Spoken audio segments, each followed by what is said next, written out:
Alright, so we are back with another Pauper deck tech. Today we are looking at a black-white infinite life gain combo deck. So quite a spicy one. The list I'm currently playing is based off a list made by a player called Torben. So let's dive in. So at the heart of our deck is a pair of 2-card combos. So first up we have this card, Nomads en-Kor. It's 1 white for a 1/1. And it has an activated ability which says pay 0 mana. The next 1 damage that would be dealt to Nomads en-Kor this turn is dealt to target creature you control instead. So it redirects the next 1 damage from this creature to another. But since this costs 0, you can activate this infinite times, which is what this deck seeks to do. So, for example, this combos with this cleric, Daru Spiritualist. So this is 2 mana for a 1/1, 1 generic, 1 white. It itself is a cleric, and it says whenever a cleric you control becomes the target of a spell or ability, it gets +0/+2 until end of turn. So we activate this infinite times, targeting the Daru Spiritualist. So let's say we do it 1 trillion times. Daru Spiritualist gets +0/+2 million and gets massive toughness. So this is a combo that lets you create a creature with infinite toughness and then benefit from that. We also play Spirit en-Kor, which is the same effect as Nomads en-Kor, but it's a bit worse. This costs 4 mana. So this also says pay 0. The next 1 damage that would be dealt to Spirit en-Kor is dealt to target creature you control instead. So this means we're basically playing 8 copies of this half of our combo. And then we also have Task Force.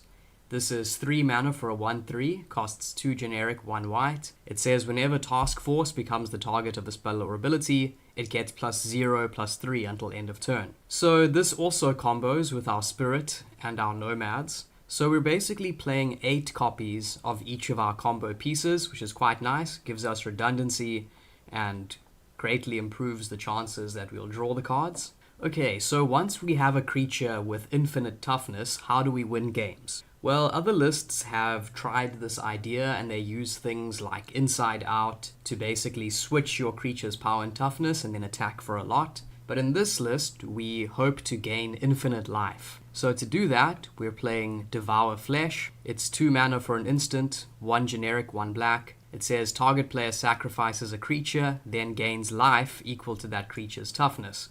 So we choose our own creature and gain 1 million life, 2 million life, infinite life, and hope to win the game like that, because beat down decks and decks that want to kill us through damage are not going to be able to beat us if we have 2 trillion life. So basically in that case we can beat them down or just wait for them to deck themselves. So obviously this combo doesn't beat mill decks or infect or any type of strategy that is going to kill you in a way other than your life total, but those are really the minority right now, so not too much of a problem. Okay, then in addition to Devour Flesh, we have Severed Strands. It's 2 mana for a sorcery, 1 generic, 1 black. It says as an additional cost to cast this spell, sacrifice a creature. Then you gain life equal to the sacrificed creature's toughness and destroy target creature and opponent controls. So this just essentially gives us the same effect as Devour Flesh. It lets us sacrifice a creature and gain life equal to its toughness. So that's really the shell of the deck right there. So what's pretty cool is that we have so many combo pieces. I mean, we have 8 of these redirect things, we have 8 of the creatures that get their toughness pumped, and we have 8 of the spell that we use to sacrifice the creature. So what else are we playing in the rest of the deck? Okay, so first up it's a bit of card draw to increase our odds of drawing our combo pieces. So first up it's Knight's Whisper, 2 mana for a sorcery, 1 generic, 1 black. You draw 2 cards and you lose 2 life. Then very similar, we have Read the Bones, 3 mana for a sorcery, 2 generic, 1 black. Scry 2, then draw 2 cards, you lose 2 life. For a bit more card draw and chump blocking, we have Dusk Legion Zealot. 2 mana for a 1/1, 1 generic, 1 black. When Dusk Legion Zealot enters the battlefield, you draw a card and you lose 1 life. Although this could probably be replaced with Spirited Companion from Neon Dynasty. Then we're playing 1 copy of Disfigure. It's an instant for 1 black.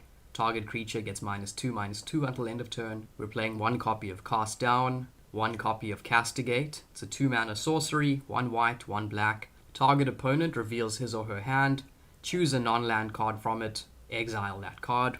Then finally, we have the board wipe enchantment Pestilence. 4 mana, 2 generic, 2 black. It says at end of turn, if there are no creatures on the battlefield, sacrifice Pestilence. So that is a bit of a downside that makes it balanced.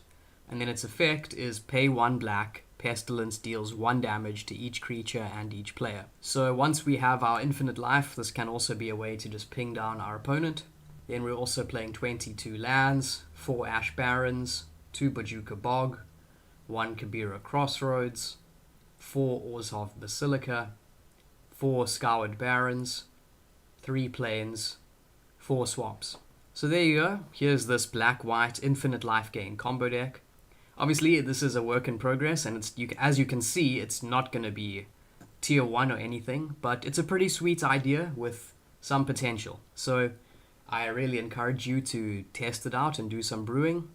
As always, thanks for watching, and I will see you next time.